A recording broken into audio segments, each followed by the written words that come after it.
Hello, everyone.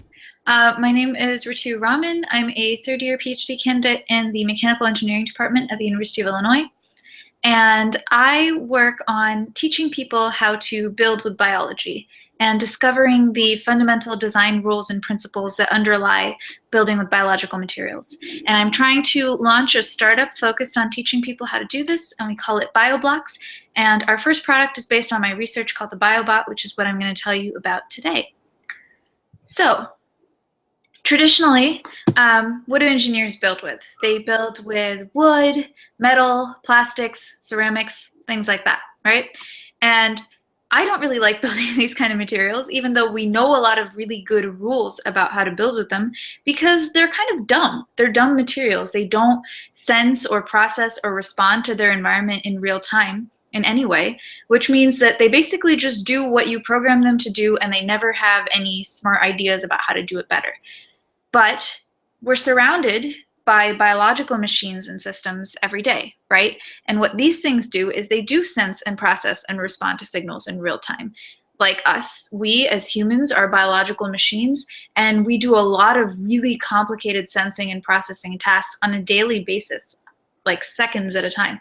So I would like to do something which is basically to launch the next generation of makers and teach them how to build with biology. Because once we can do that, we can build a whole new array of smart machines and systems, smarter than anything we've been able to do before. So how do we do that? Building with biology. It starts with an enabling technology, 3D printing. And all day today, I've looked at your list, and it looks like you heard a lot of different talks on how people do 3D bioprinting. So I won't belabor this point, but of course, there are several different types of 3D printers, and the kind that I work with the most often is called stereolithography. And stereolithography is a type of 3D printing that basically relies on ultraviolet light, or visible light in some cases, to take a liquid resin and increase its viscosity until it gels or hardens into a cross-linked polymer structure. Why this is important is because polymers are really easy building blocks to work with, especially biocompatible polymers. You can functionalize them with a lot of different types of proteins and cell adhesive materials and give the cells kind of a very happy environment for them to kind of live and grow up in. So the way stereolithography works is like any other 3D printing apparatus. It uses a 3D printer to take something that's 2D cross sections and build it up into a 3D complex design. So I'll just play this animation to show kind of what I mean by that. So that is the laser right here. I don't know if you can see my mouse. Every time the laser sort of traces or rasterizes across this photosensitive resin, it gets the resin to polymerize. And for every layer, you can switch out the resin, so you can switch what kind of materials you're using. You can change the mechanical, biochemical properties of the resin with really high resolution, meaning that you can build very complex 3D structures using these kind of 3D printers. Here I've shown an image, these red and green Ys, which are basically just cells that are stained with different kinds of fluorescent dyes and mixed with a biocompatible polymer called PEGDA, it's polyethylene glycol diacrylate. And what we can do is we can mix these cells with our liquid resins, and we can 3D print them in multiple layers and make viable living tissues that survive over a period of several weeks. So now we have this kind of enabling technology, and you think about what kind of things can we do when we have the ability to build with biology in this way. And the most obvious thing that people say, and the thing that most labs in this space kind of work in, is reverse engineering, right? Tissue engineering. I'm sure you're probably hearing a lot about that in the other talks as well. But reverse engineering basically means, can I build something that already exists in nature?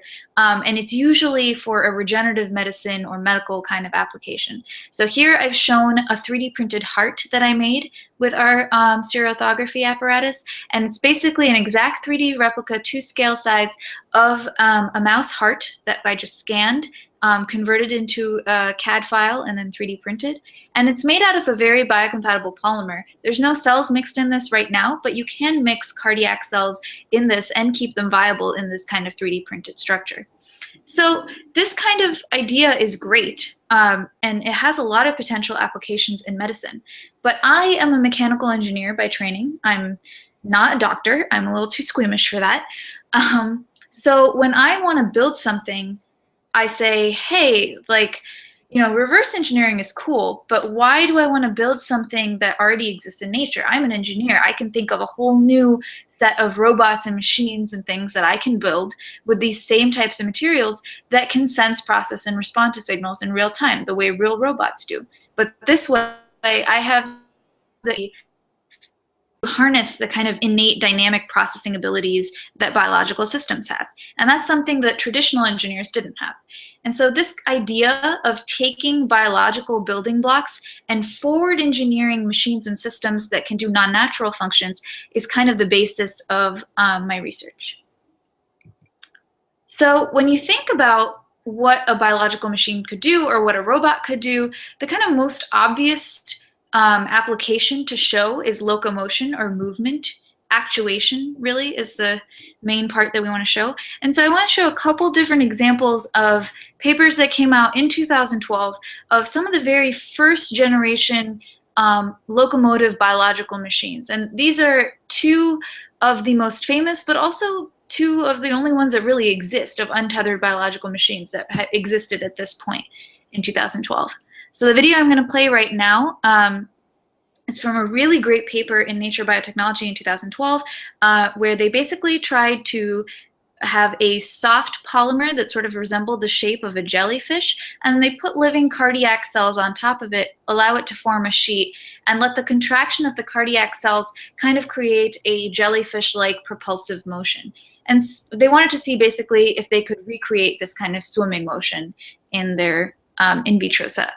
So I'll play this video. You can see that this jellyfish-like structure is suspended in air, and then when the cardiac cells start contracting, the whole jellyfish sort of swims. And this is really cool. When you look at the data that they were able to produce with this, you can see that the propulsive forces are very similar to what's seen in an actual jellyfish. So this kind of swimming motion is one thing that was demonstrated. And then here is a paper from our lab where we kind of built on this work, also published in 2012, but instead used the contraction of cardiac muscle tissue to drive walking of a structure across the locomotion. And this was really interesting because we were able to 3D print this entire device. And so we were able to combine sort of our novel advanced additive manufacturing technologies and then use that to make a kind of locomotive biological machine. So both these videos are great because they show you the power of building with biology, but cardiac muscle in itself is not a very complex muscle tissue, mainly because you don't have a lot of control over it, right? Like hearts beat. They're supposed to beat. They're supposed to constantly beat. You can maybe pace them with electrical or chemical signaling, but you can't really turn them on or off. What you can turn on and off is skeletal muscle. So skeletal muscle in the body is the most efficient actuator. If you compare the properties of skeletal muscle to anything that mechanical engineers traditionally use to build robotics, it is amazing how efficient we are at producing large amounts of force from very compact structures, because nature has evolved to kind of do this. So skeletal muscle produces very large strains for its size. So strains are basically a measure of how much it can change in length, contract, and expand. They're composed of a very scalable array of aligned modular units. And what I mean by that is that if you look at this sort of standard textbook picture of what skeletal muscle looks like, you have a bunch of muscle cells, they fuse to form something called a myotube, they become muscle fibers, and those muscle fibers can kind of stack and scale and get bigger, and basically the size is what determines how strong you are and how much force you can produce, right? So I don't have very large muscles, and probably someone with a bunch larger muscles is going to be able to exert a lot more force than me. That's a very intuitive way to kind of build, and engineers know how to do that. And the best part is that it's capable of external on-off control. So skeletal muscle, I don't want to bore you guys with too much biology, but the cells basically have a bunch of ion channels in them. And when you open up an ion channel and let ions flood through, you create an electrical potential that basically drives these actin-myosin filaments inside every muscle fiber to contract and slide against each other. And when they do that, you can go from this relaxed to contracted state and create a global summation of contraction in a physical movement. So that's really cool, right? Skeletal muscle sounds like the perfect actuator that we could build biological machines with. And this is indeed what we tried to do. So in the body, skeletal muscle is anchored to bone via tendons, and this bone, they articulate against each other via joints. So basically what you have is you have a low stiffness kind of regime here and a high stiffness connection here. And this is basically what I tried to do, except use our 3D printer to make the same thing. So we print a low stiffness biocompatible polymer beam and then have a high stiffness pillar like this. So this is what the traditional BioBot skeleton kind of looks like. We call it a BioBot because it's a biological robot. It's just a cute name. So we take it, we 3D print it, we 3D print a holder for it, and we take the bot and we place it inside this holder. All right, so I hope everyone's following to this point. I can't really see you, so I don't know if you have any questions. But the next step is to basically create the biological actuator. So you take CTC12s, which are a skeletal muscle cell line that comes from mice, and this image get cut off, but we mix it with fibrin, collagen, and matrixol. And basically what all these things are is they're a bunch of proteins that basically mimic the native extracellular matrix environment of cells. So all you're trying to do is convince these muscle cells that they are in a similar environment to what they are in the body, and so you can add a bunch of different growth factors and proteins into the media that they grow up in to convince them that, oh, okay, it's time for you to mature, form these kind of myotubes, myofibers, organized hierarchical structures, and start being a contractile tissue. And the great thing about building with biology is that once you figure out what a lot of these signals are, most of the assembly is self-assembly. It happens by itself because that's the way it's supposed to happen. That's the way it's evolved to happen. So all we have to do is take a bunch of these proteins, mix them with cells, and put them into our mold. It's basically an injection molded system. So you put them into the mold, and the cells are mechanical elements, and they exert forces onto the matrix around them, and they automatically, over a period of a couple days, compact into a solid muscle strip like this. And now, because the beam is kind of holding this whole strip in tension, they also self-organize along an axis of alignment that's similar to the alignment of the tension. So this tissue, we stain it with a bunch of different immunohistochemical stains, which basically show us what we're looking at. So I'll try to explain this very colorful, pretty picture to you.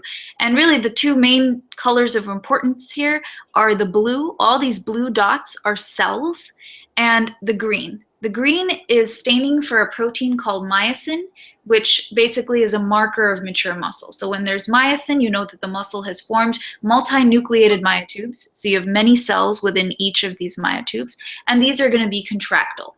So we look at this and we're like, oh, this is great. We've reached a biological hierarchical structure that looks similar to what muscle is like in the body, right?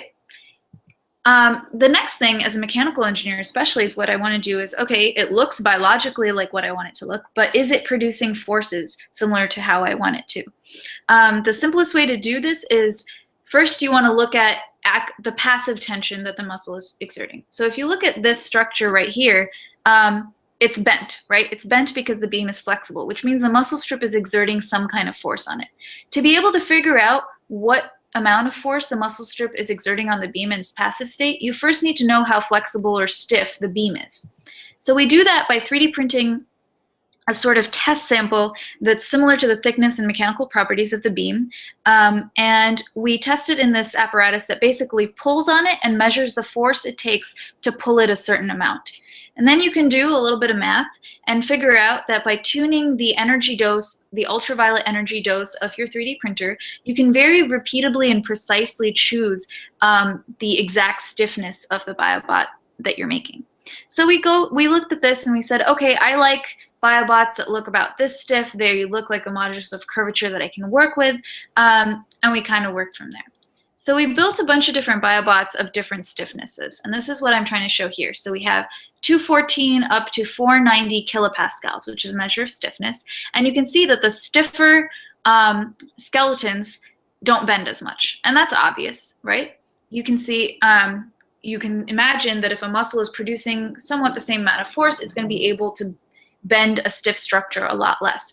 And we can very easily quantify this using standard mechanical engineering kind of techniques. So as a mechanical engineer, I've learned a lot about, hey, if you take a metal beam and you exert this amount of force on it, it's going to bend this much. And a lot of those theories work similarly for biocompatible materials. So I looked at these pictures and I said, okay, this beam has bent this much and I know how stiff it is, so I can figure out how much force is being produced by the muscle that I've engineered.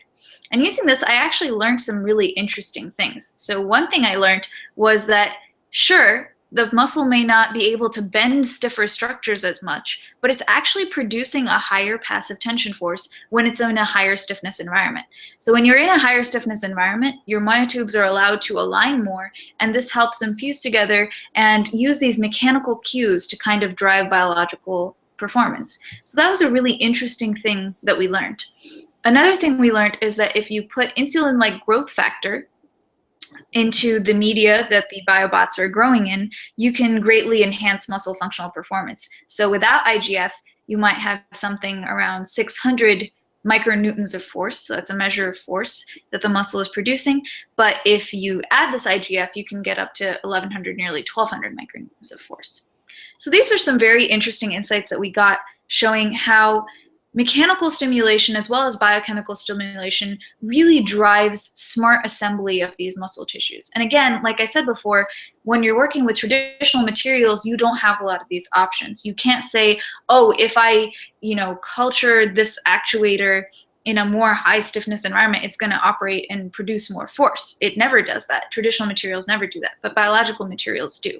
And that's something that's really, really exciting about them. Now, passive tension force is cool, but that's not really what we wanted to see, right? People like to see things move and actuate. We want to see that.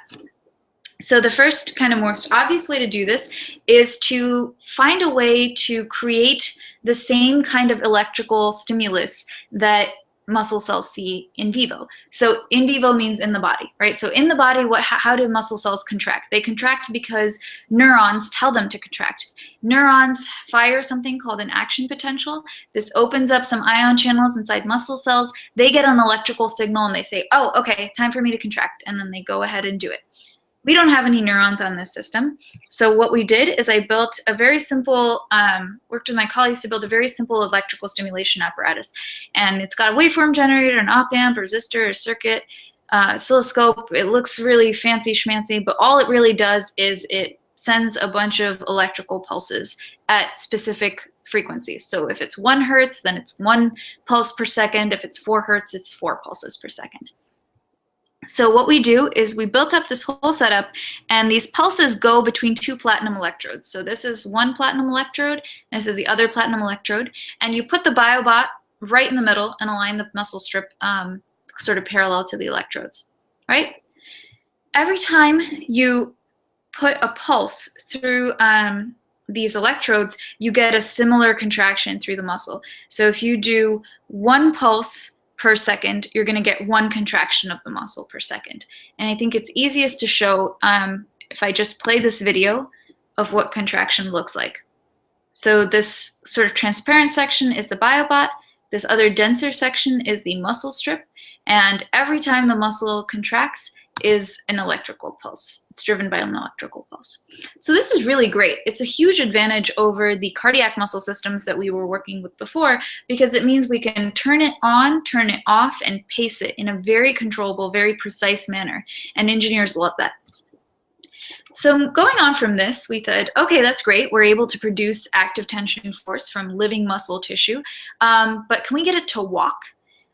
So what we had done before, all the things I showed you were symmetric structures, right? Both the legs were kind of the same size. So when you have 2 legs that are the same size and you pull on them with the same force, they're going to go in, they're going to go out, they're going to go in, they're going to go out, and it's not going to go anywhere. So that's this left panel of a simulation that I did on a software to show that a symmetric device does not walk, does not demonstrate net locomotion in any way.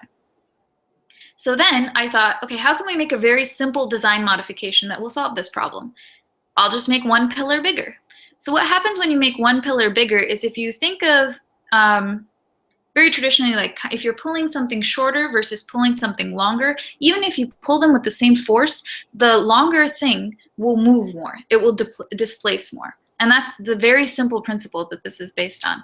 So even though you're pulling both legs with the same amount of force, the longer pillar displaces more. And if the longer pillar displaces more, over time, you'll get the BioBot walking in the direction of the longer pillar, right? So these are what the simulations told us.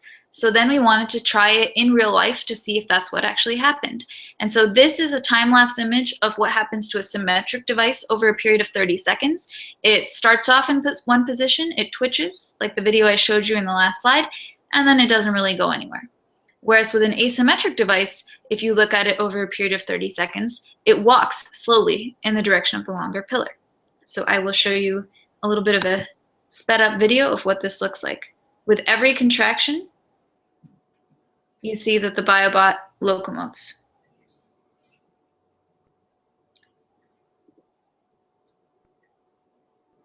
So now we've been able to show that with this very simple design modification and a very simple trigger system, we can create an untethered locomotive biological machine.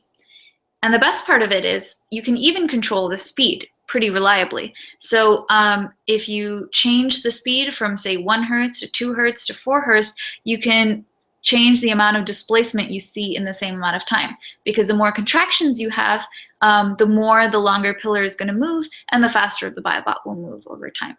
So again, I'm going to play these 3 videos side by side, and you'll see that over time, the 4 hertz BioBot will move a little bit faster than the other ones.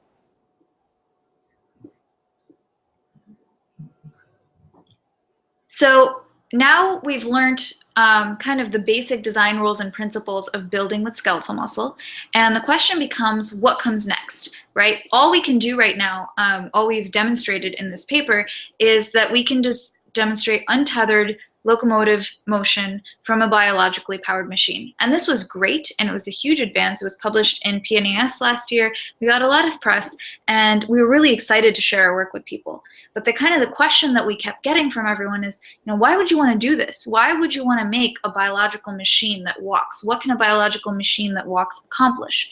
And the thing that I tell people is, a biological robot is something that has a tremendous amount of potential and a tremendous amount of power, because it can do everything that a traditional robot can do, but in a much more complex way, and can do it in a way that allows it to dynamically sense, process, and respond to signals in real time. And so when people ask me what comes next, I say that we want to think about different ways to incorporate various cell types into our muscle cells, into our muscle-powered biological machines, and see if we can get more higher levels of control. So right now, all we can do is tell the BioBot to walk, when to walk, and how fast to walk, right? But what if we could tell it something like, oh, there's a chemical toxin over there. Do you think you could be able to locomote towards it and then release some kind of cell-secreted chemical to neutralize that toxin, right?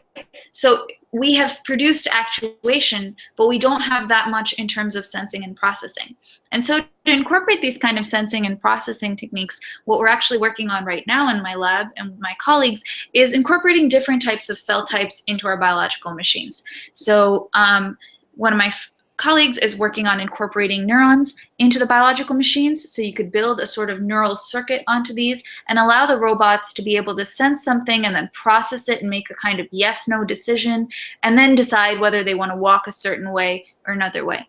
I'm more focused right now on using a field called Optogenetics, or light-powered genetics, to use a blue light LED to control the movement of the BioBots and be able to see if we, rather than just being able to have them walk in one direction, if we can get them to 2D steer and locomote in a whole range of directions. So once we incorporate these sort of higher level mechanisms of control, we'll be able to have a very complex array of modular building blocks to build biological machines that can be targeted at a whole range of different applications. And that's kind of what our entire center is working on. Our center is called EBIX. It's between the University of Illinois, MIT, and Georgia Tech. And if you go to ebix.net, you can see that there's a whole bunch of different labs that work on different aspects of this problem. So with that, I'd like to acknowledge my professor, Rashid Bashir. He's the head of the bioengineering department here at the University of Illinois, my colleague, Caroline Svekovich, who co-authored this paper with me, and our partners at MIT and Georgia Tech, as well as my funding sources from the National Science Foundation.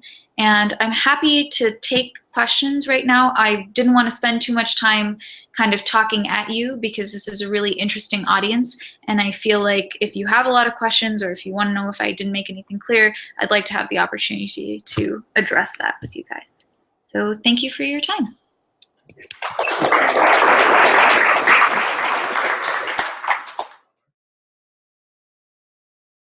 Can you hear me?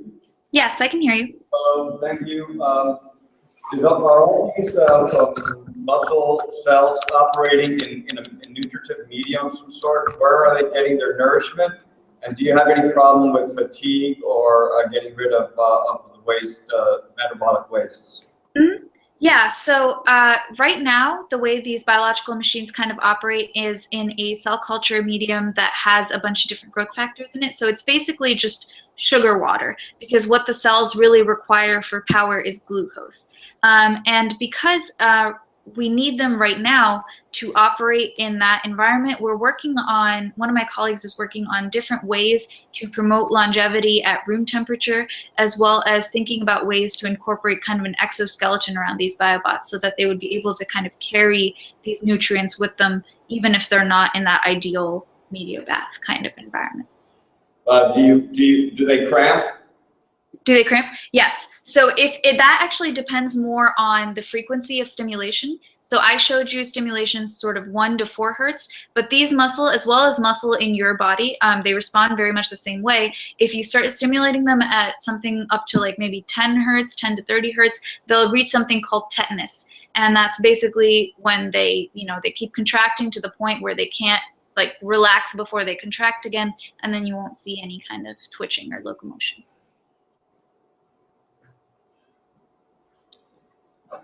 Have you killed them? How do I kill them, or have I killed them? Would they die under that kind of a stress? I'm just trying to figure out how durable a machine like this would be. Yeah. So it's a very good question. We talk a lot about how robust we can make these, and mostly I would say, so I work with a lot of different cell types, and the specific cell line is something that like people train incoming undergrads to work with. So it's a very robust cell line in that it doesn't get infected very quickly. We keep like antibiotics like penicillin and streptomycin in the media, so you can work with it outside of a biosafety hood and it does fine. They don't really die. So they are pretty robust in that way. We keep them alive for a period of over several weeks, and we've shown that they stay functional over that time. And right now we're trying to do even longer term studies and maybe try to incorporate like a vascular network inside the biological machines to see if we can have the nutrient flux stay even better. Hey, Ritu, this is John Rowley. Yep. Oh, hi, John. Hi, Ritu. Great talk. It's always really exciting to see this stuff. Some of the questions that I have is first I'll have you tried skeletal muscle from different species to see if anything's more robust and then just within the C2, C12s, can you make it, if you put twice as much muscle there, does it go twice as fast? Yes. So those are both very good questions. The first one I'll address first. I haven't tried other sources, mainly because I feel like the greatest performance enhancement we could do is to work with something like insect muscle cells, right? Because those are going to be able to survive at room temperature. They don't need to be maintained at 37°C in the body. However, because I personally, as well as a lot of people in my lab, are very interested in tissue engineering and regenerative medicine applications, as well as forward engineering applications, we choose to work with mammalian cell tissues like this that do have some of these restrictions, because then you get a lot of insight into how human skeletal muscle works, because these kind of mouse models are very representative of what's happening inside the body as well. So that's your first question. And your second question was what? If you put twice as much muscle there, does it go twice as fast? Yes. The scaling laws aren't exact like that, but the way it basically works is that if you increase the concentration of muscle that you have in your cell protein gel solution, they're going to be closer together, and you're going to have more of them fused to make longer and thicker myotubes. So you're going to be able to produce more force when you have more myotubes. It's a very direct scaling law in that the more myotubes you have and the more myotubes you're able to excite, the more force that you're going to be able to produce. So right now I'm actually working on making muscle ring kind of structures. As you know, they basically look like rubber bands, and these kind of rubber bands can be popped on kind of in a modular way to different BioBot skeletons, and then you can have more force production based on when you need it. Right, cool. And then the last question is, I hear it's pretty straightforward to get a muscle biopsy. Is there any a temptation in the lab to go up to challenge your other lab mates against who can make the fastest BioBot out of their own muscle? Hello? She didn't get it. So much for technology. Hello, I'm sorry. I think you broke up. I hear you. That was a perfect thing. Yeah, that was a perfect time. The other, I don't want to dominate this. I have a billion questions. I'll see you in a month, though. So That's true. questions. Yeah, I have a question. Do you do any kind of conditioning before you, like one aspect of using cells as motors is, you know, their ability to adapt to their environment a little bit. Have you done sort of some kind of conditioning, perhaps at lower high hertz, before you do the real test, if you will? Sort of. So a lot of studies, both in my lab and in different labs as well, talk about not only biochemical stimulations, like some of the growth factors that I was talking about, but also mechanical and electrical stimulation. And there are basically a lot of different studies that have shown that you can kind of exercise muscle that's engineered in this way, either by, you know, stimulating them a little bit electrically every day before, you know, the final day when you're going to test how much max force they can produce, or stretching them with some kind of simple stretching apparatus.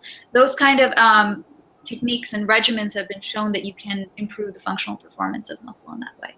So yeah, you can change their performance and you can help them be better. It's very intuitive, actually, when you're working with a lot of these biological machines. You get a very kind of experiential learning experience on how you can build with biological components, and it's kind of like taking care of a pet. Like, oh, you know, I should make sure it exercises and gets all the growth factors and nutrients that it needs, and then it'll perform better, and it does. So it's kind of very easy to work with, very intuitive. And then the other, I don't want to hog, but how about, can you say anything about scale? Like how big a thing or small a thing can you do? So the BioBots that I've shown here are on the order of like 6 to 10 millimeters at largest. The reason that we try not to go too much bigger is that right now, a lot of people haven't really been able to show incorporating vascular networks into different types of tissue structures. So if you don't have a vascular network delivering nutrients to your cells, you're limited by the diffusion of media into your tissue. So if you have, most of the time, a lot of studies have shown that the diffusion of media only gets about 200 microns into the tissue. So if you have something that's several millimeters thick, all the cells in the middle are going to be dead. So it's kind of like there's no point in making something at that point because it's just dead weight. So right now we work with tissue that's, you know, a few hundred microns thick or so, and that's really the limiting factor in terms of width. In terms of length, there's not really a limiting factor too much. Are you using a commercial SLA printer or lab built? Yeah. So for the results shown here, I use a SLA 250-350 from 3D Systems.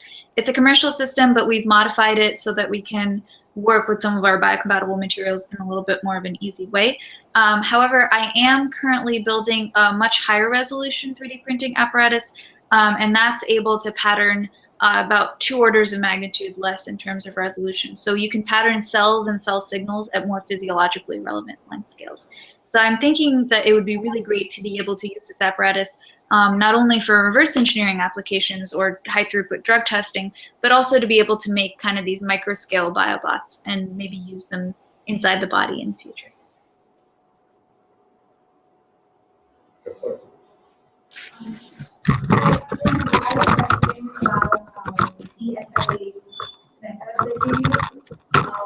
Do you experience like interfacial surface tension effects at the interface of the liquid if you are trying to print, like trying to cross-link a very thin layer of liquid above your plate? I think she's having trouble hearing you. Could you come closer? Sorry. This is the microphone right here.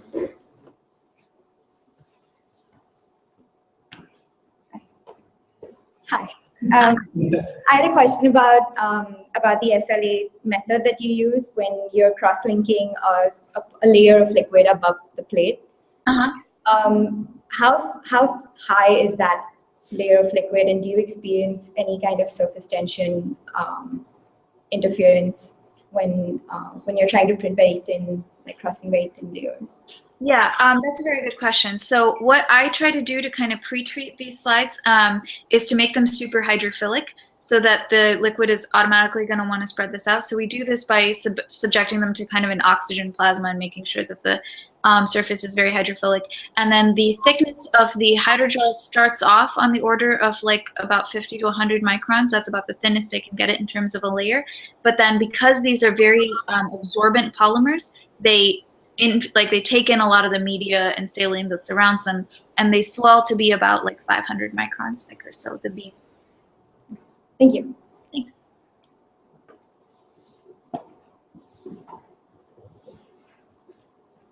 Any other questions? I have one, just one. So you know all about the muscle, and you're a mechanical engineer. So is there, you know, if I went to buy a motorized arm like this, like my arm, it's just pretty, you know, it would be quite a feat to get it to have the strength and flexibility that it has. So is there a rundown of simple mechanical advantage? Like you mentioned the insect muscle. Is there, in terms of sort of ability to move things per unit size, and this kind of thing, is there anything that you could say about that? Like what potentially could be, you know, if we don't view it as a living thing, and we get rid of preconceived notions about that, and we just say it's a mechanical thing, and I was selling it on DigiKey, what would you advertise? Sorry, I only heard like half of your question, Sorry, but I think so what you were saying is about being able to produce forces on the order of what is in the body. Is that right? No, so I have 2 robots. Okay. One is a mechanical one, and one is a biological one. Well, if I was selling it on DigiKey, and it was, you know, built to its potential as you see it, what would be the advantages of the biological? Oh, okay. That's a great question.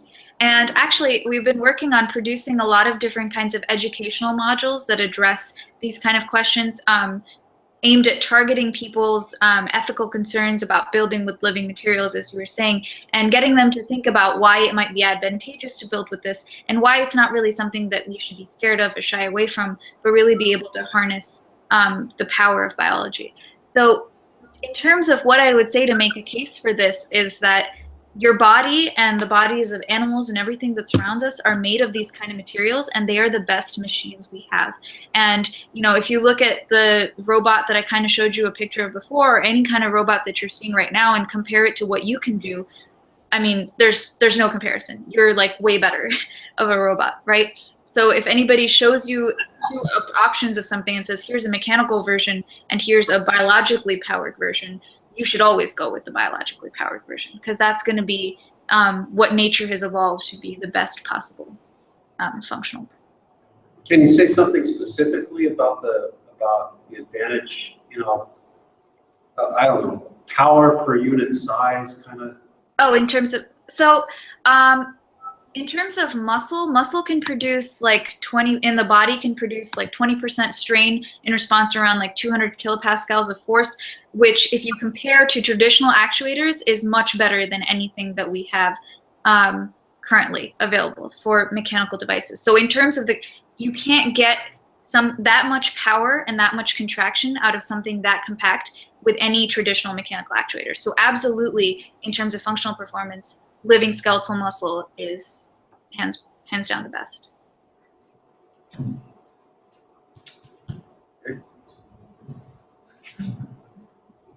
All right. Thanks so much. Thank you.